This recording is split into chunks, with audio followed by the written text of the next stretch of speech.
जिस देवी ने मेरे साथ वनवास पर आकर पूर्व में ही अनेकों कष्ट उठाए, उन्हें इस रावण ने अभी तक कष्ट में रखा है। मुझे किसी भी अवस्था में आज इस दुष्ट का अंत करना ही होगा, करना ही होगा, करना ही होगा।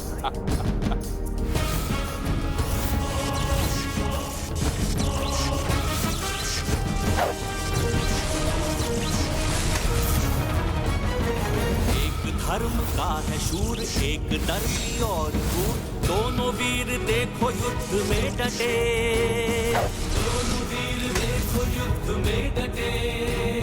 झूमते मलंग से, उमंग से, तरंग से, भीगे ना तनिक न पीछे को हटे, भीगे ना तनिक न पीछे को हटे।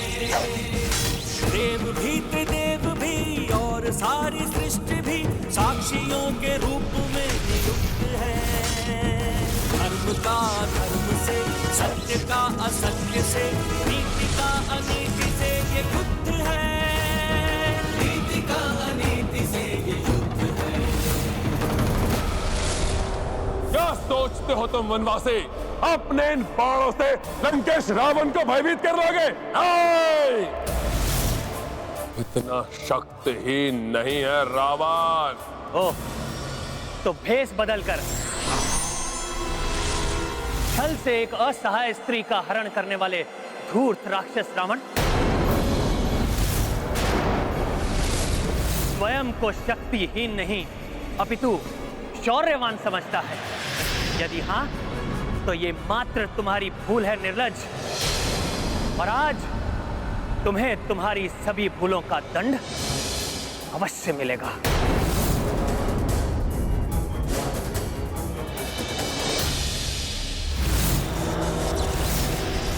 आज मेरे बाण तुम्हें जीवित नहीं छोड़ेंगे रावण।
रावण द्वारा छोड़े गए इस विकराल एवं घातक बहुअस्त्र को शीघ्र ही नष्ट करना होगा मुझे, जिससे प्रभु द्वारा उस राक्षस के अंत का प्रत्यक्षदर्शी बन सकूं।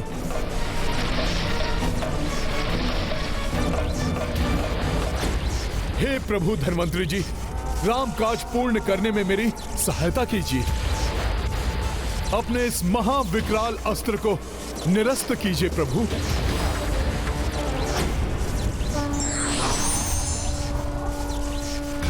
प्रणाम प्रभु धन्वंतरी जी। कल्याण हो।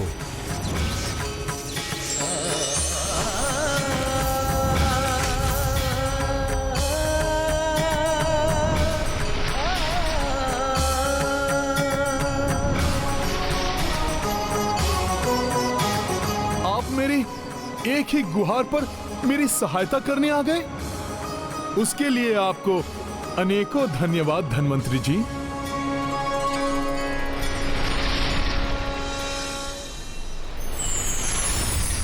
अब तक ये अस्त्र वानर सेना को नष्ट करने के लिए समर्पित था, परंतु अब ये शीघ्र अतिशीघ्र अपने स्वामी के पास लौटने का इच्छुक है।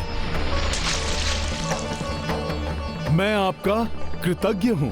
आपने राम काज पूर्ण करने में मेरी सहायता की। मुझे मेरा अस्त्र लौटाने के लिए, उस अयोग्य अधर्मी रावण के प्रभाव से उसे मुक्त कराने के लिए धन्यवाद तो मुझे कहना चाहिए हनुमान। मैं तुम्हें आशीष देता हूँ। शीघ्र रावण की सुरक्षा करने वाली सभी शक्तियों का नाश करोगे तुम। धन्वंतरी जी, किन शक्तियों का उल्लेख कर रहे थे? कौन सी शक्ति है जो अभी भी रावण की रक्षा कर रही है?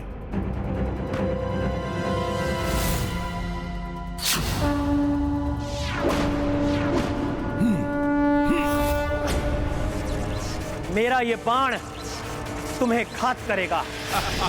मृत्यु लोक में अपने बंधु बांधवों से मिलने के लिए तैयार हो जाओ। यही तुम्हारे कुकर्मों का दंड है, धूर्त रावण।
ये कैसे संभव है?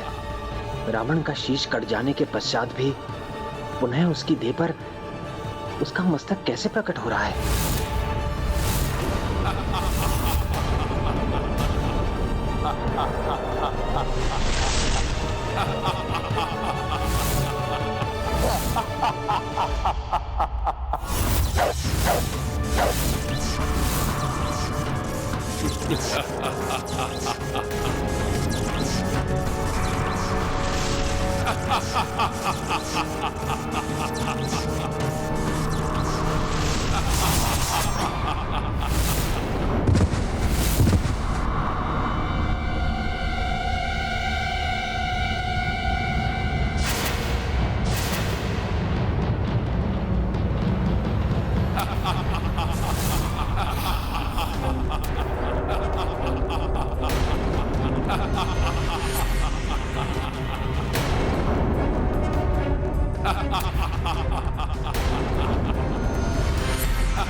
कैसे विकट स्थिति है। भैया श्री राम के बाणों का इस दुष्ट राक्षस पर कोई प्रभाव नहीं पड़ रहा। धन्वंतरी जी ने उचित ही कहा था। कोई तो शक्ति है जो इस दुष्ट की रक्षा कर रही है। कोई नहीं मार सकता मुझे। रावण का वध कठिन ही नहीं, असंभव है।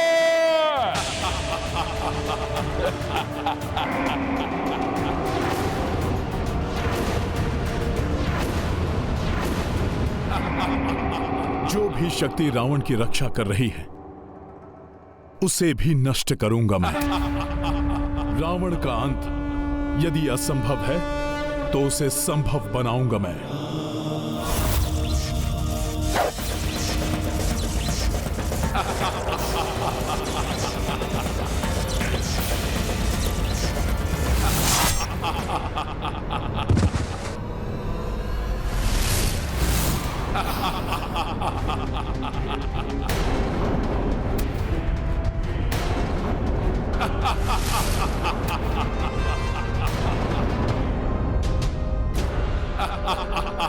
प्रभु के बाण इस प्रकार व्यर्थ हों और ये दुष्ट इस प्रकार अपने अट्टहास से उनका उपहास करे, ये मैं कदापि सहन नहीं कर सकता। तब तो आपको जाकर उस अमृत ताल को नष्ट करना होगा। हाँ हनुमान, उस अमृत ताल के प्रभाव के कारण ही प्रभु श्री राम के दिव्य बाणों से आहत होने के बाद भी रावण जीवित है। अमृत ताल? किस अमृत ताल की बात कर रहे हैं आप? लंका के दक्षिणी पूर्वी छोर पर एक गुप्त ताल स्थित है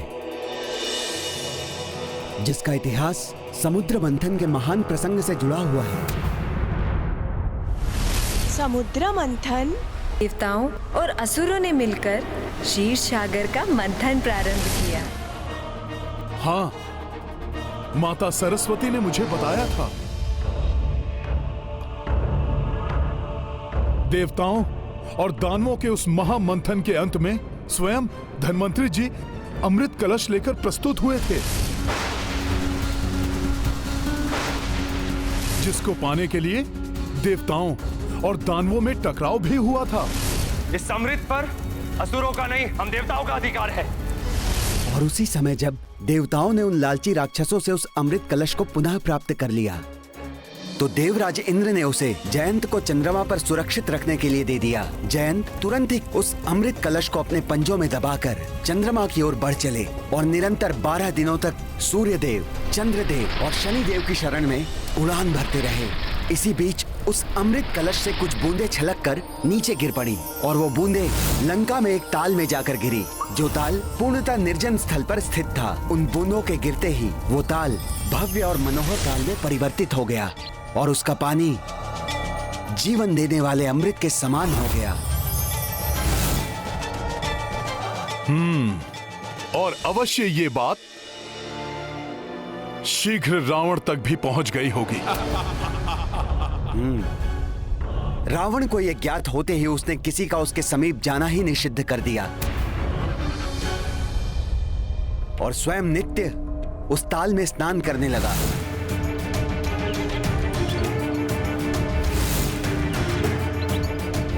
जिसके प्रभाव से वो अजेय हो गया और अब जब तक रावण का जीवन स्रोत वो ताल सूखता नहीं, रावण को कोई परास्त नहीं कर सकता। फिर तो अब उस ताल के सूखने का समय आ गया है। परंतु आपको सतर्कता पूर्वक कार्य करना होगा हनुमान। वहां पर कड़ी सुरक्षा व्यवस्था होगी। धन्यवाद सुषेण जी, मुझे अवगत कराने के लिए। रावण की रक्षा करने वाले उस अमृत ताल को ये श्री राम भक्त अब अधिक समय के लिए रक्षित नहीं रहने देगा, भले ही वहां कितनी भी भयंकर सुरक्षा क्यों न हो।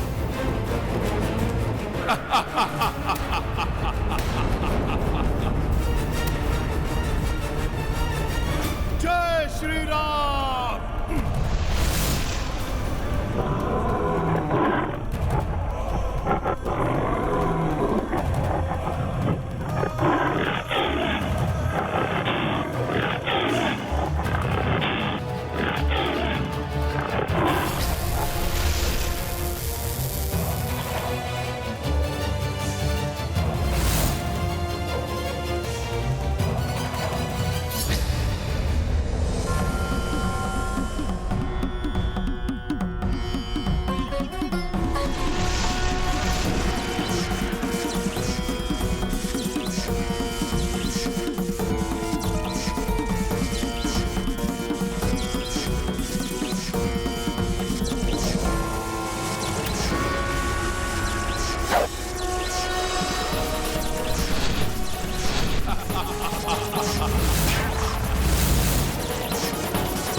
रुको मत वनवासी, अपने समस्त सर्वश्रेष्ठ शस्त्रों का प्रयोग मुझ पर कर देख लो। ये त्रिलोक विजेता दशानन रावण को तनिक भी हानि पहुंचा सकते हैं या नहीं?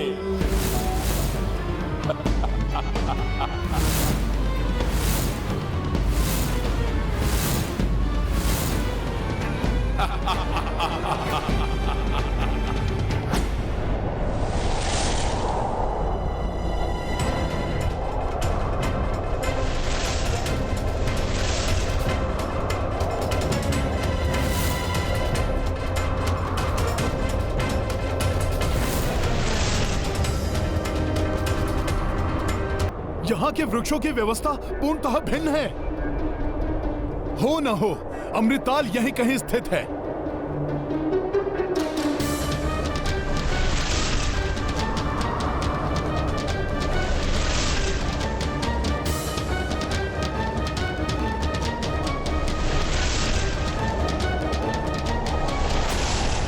जय श्री राम, जय श्री राम।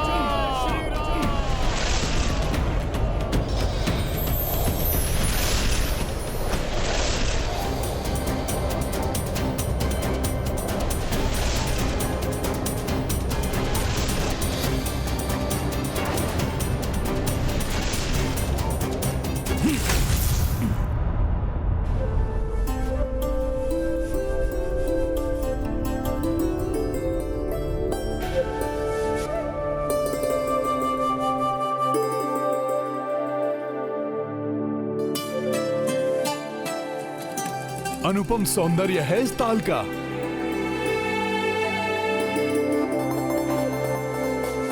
इस सघन वन में तो मात्र एक ही जलाशय है, परंतु फिर भी यहाँ पर एक भी पशु, पक्षी अथवा जल जीव नहीं, अर्थात उन वृक्षों के सिवाय अन्य भी कोई है यहाँ जो इस ताल की रक्षा कर रहा है। परंतु जो भी हो, मुझे तो शीघ्र इस ताल को नष्ट कर अपना कार्य पूर्ण करना होगा।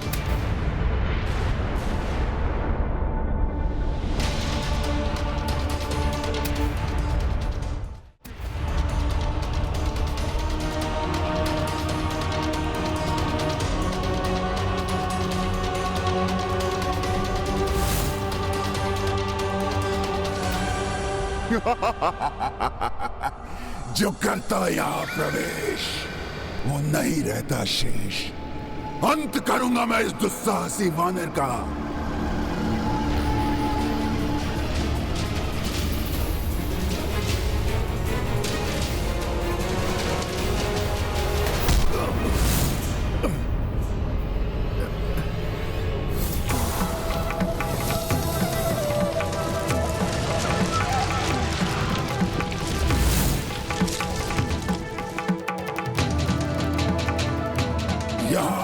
मूर्खता करने वाले वानर, अब तुम जीवित लौटने की आशा त्याग दो।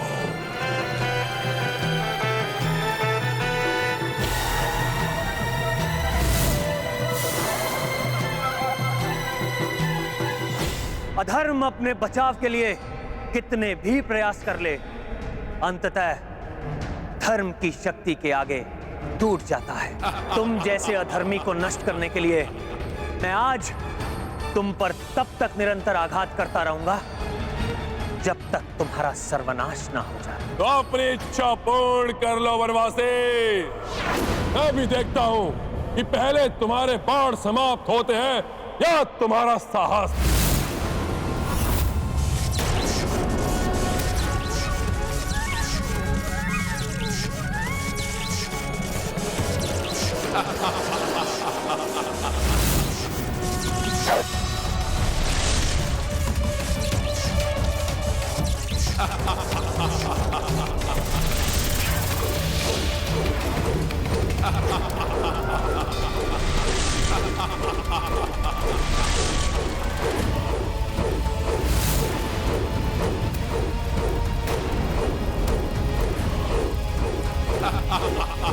Ha ha ha ha ha!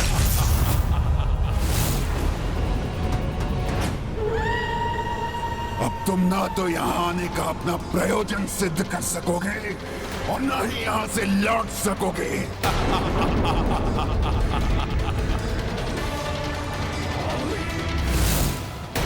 लक्ष्य को प्राप्त करने के लिए चुनौतियां आती हैं, किंतु व्यक्ति को तब तक प्रयास करना चाहिए जब तक सफलता ना मिल जाए।